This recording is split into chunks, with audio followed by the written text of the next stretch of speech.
République démocratique du Congo, à travers la modeste personne de son coordonnateur général, et le Front des nationalistes engagés, ici représenté par son coordonnateur national, vous remercie vivement d'avoir répondu à leur invitation pour une adresse capitale à l'autorité ainsi qu'à toute la nation congolaise. En effet, nul n'ignore que nous nous trouvons dans un pays aux potentiels énormes, riche en sous-sol, sol, faune, flore et biodiversité, mais dont la pauvreté ne cesse de ronger sa population. Cet appauvrissement est la résultante de la mauvaise gestion qui a toujours caractérisé les différentes têtes au pouvoir depuis notre indépendance. Nous héritons de ce fait à ce jour grâce à l'alternance d'un pays exsangue, saigné à blanc par divers individus nationaux et étrangers, au visage voilé. Aussi longtemps que soit la durée de la nuit, le jour finit toujours par se lever et la vérité reste têtue. Mesdames et messieurs de la presse, congolaises et congolais, depuis le 19 novembre 2021, nous avons été gratifiés d'un certain nombre de rapports d'enquête sonores, écrits et audiovisuels intitulés Congo Hold-up, où de hautes personnalités et institutions de la République, dont un ancien président de la République et sa famille, tant biologique que politique, sont clairement mis en cause pour délit de détournement des deniers publics. Au-delà de la dictature, la barbarie, qui sont des affects comportementaux relevant des individus, Congo Hold-up met à nu une institutionnalisation de la mafia ayant caractérisé la gouvernance kabiliste. Les faits publiés de manière très limpide sont à l'image du régime de prédation que nous avons toujours dénoncé et combattu, surtout que l'équipe internationale ayant produit ces rapports à l'issue de leur enquête atteste que les preuves confirmant leurs conclusions existent bel et bien pour libre contradiction. Comment ne pas être révolté? Comment ne pas être prêt à en découdre avec les auteurs de ces crimes ignobles et avilissants? Mbongo e mbongo, mbongo e bima, mbongo e mbongo, mbongo e bima. Mesdames et messieurs de la presse, congolaises et congolais, nous partons de l'approche sociologique de la délinquance. Nous voyons que les délits en col blanc, contrairement à ceux des délinquants des rues, sont en effet plus difficiles à démontrer, ce qui permet à leur auteur d'obtenir plus souvent le bénéfice du doute. En outre, même s'ils ont déjà commis des infractions semblables, les délinquants en col blanc ne sont jamais jugés comme des récidivistes et se trouvent ainsi dispensés de sanctions pénales les plus lourdes, sans exécuter non plus parfaitement les peines prononcées. Mesdames et messieurs de la presse congolaises et congolais, nous fondons sur ces informations. Nous sommes en présence des crimes de la catégorie de la criminalité économique transnationale commis par les élites, dont la transgression du droit par ceux qui se situent en haut de l'échelle sociale. Les auteurs de ces crimes sont dangereux et nuisibles pour la société congolaise. Ils ne méritent pas de demeurer parmi nous et ne doivent pas rester impunis. C'est ainsi que le détournement étant une infraction en droit pénal congolais, les éléments ci-après, la qualité de l'agent détourneur, l'objet de l'infraction, la victime, l'acte incriminé et l'intention criminelle semblent bel et bien réunis pour constituer une infraction. Le détournement étant un crime intellectuel, parce que le prévenu s'arrange pour ne pas apparaître et met en place un dispositif matériel pour nettoyer les preuves. Nous exigeons que M. Joseph Kabila, expressément cité dans les conclusions de ces enquêtes, ainsi que ses complices, soient tous déférés devant la justice pour les actes commis contre le peuple congolais. Et nous veillerons à ce que cela soit fait.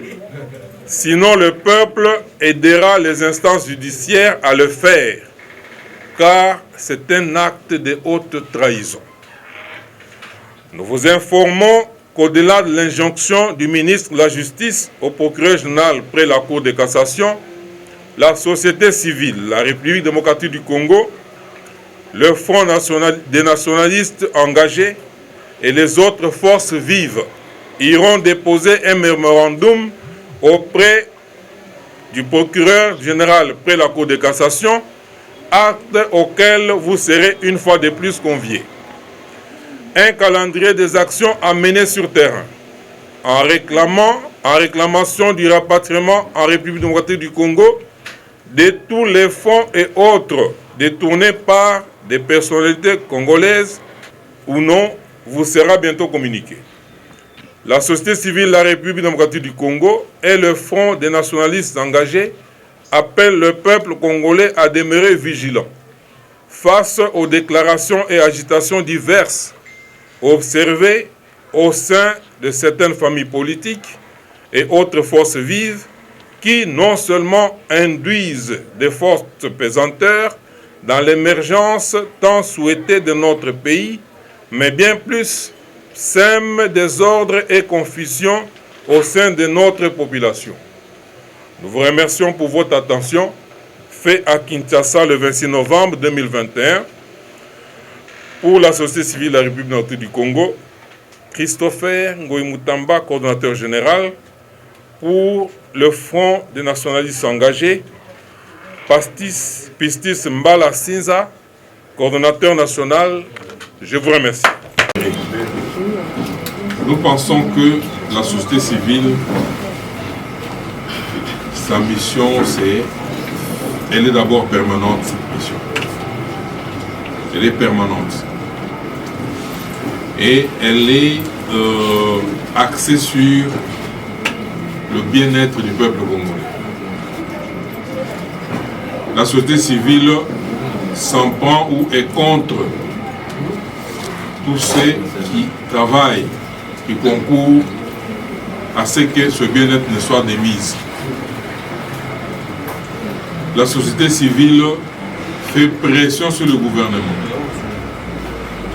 en informant les Congolais, à travers vous bien sûr, la presse, de la manière dont ils sont gérés, la manière dont ils devraient réagir face à la gouvernance, face à tout ce qu'elle subit, donc la population.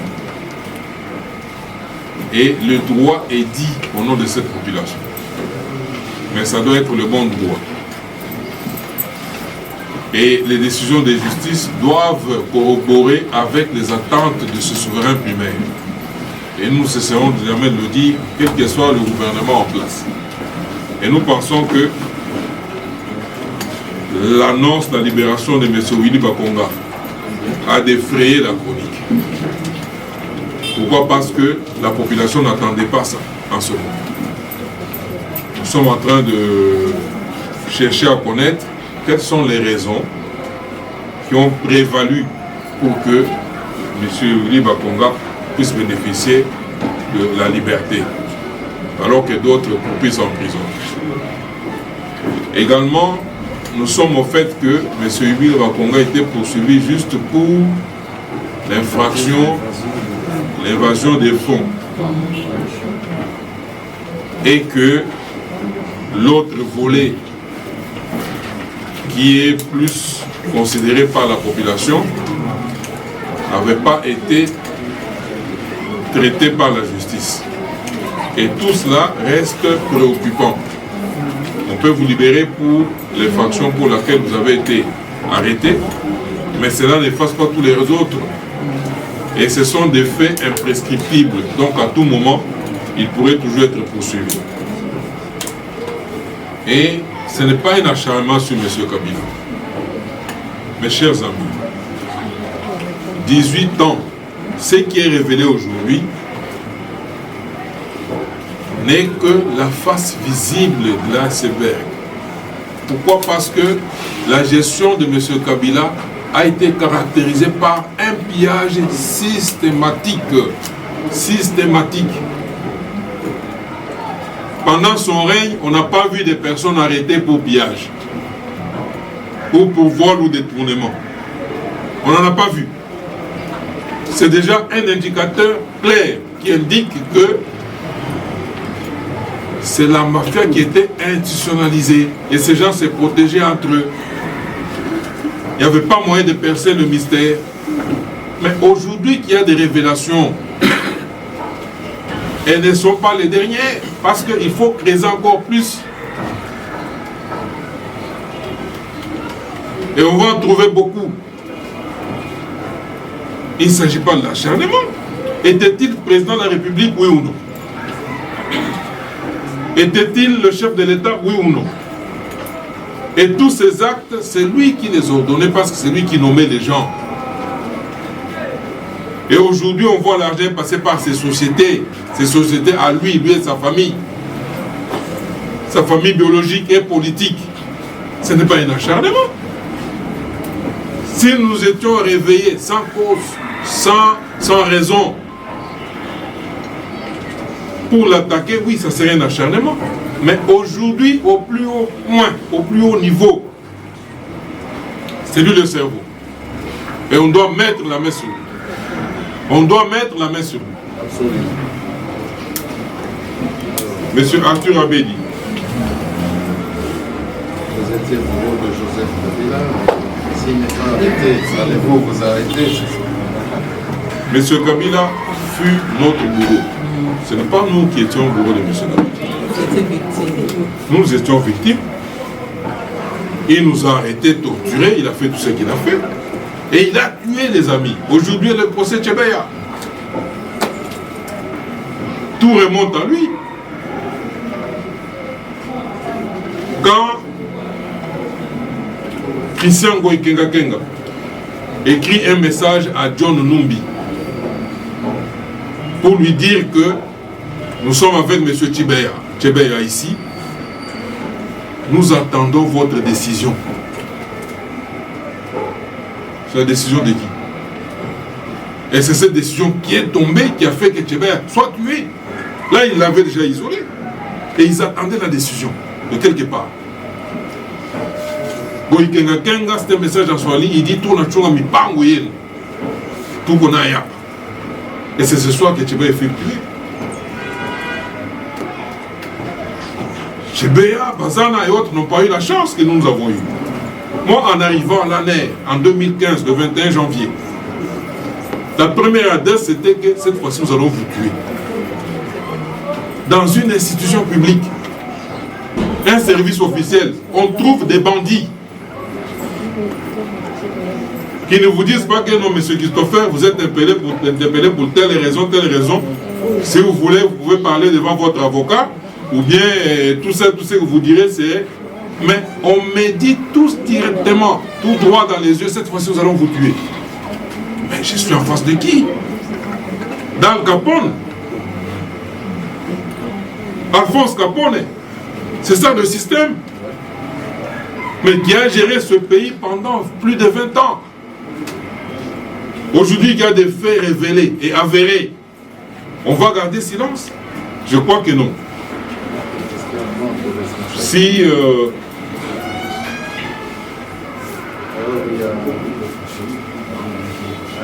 M. Kabila et ses complices ne sont pas arrêtés, allons-nous arrêter? Non. Si ce gouvernement ne peut pas les arrêter, il y a d'autres gouvernements, le prochain les arrêtera. Parce que ces faits sont des faits au fait de trahison. Même nos enfants les poursuivront. Même nos arrière-petits-enfants les poursuivront. Ce n'est pas acceptable.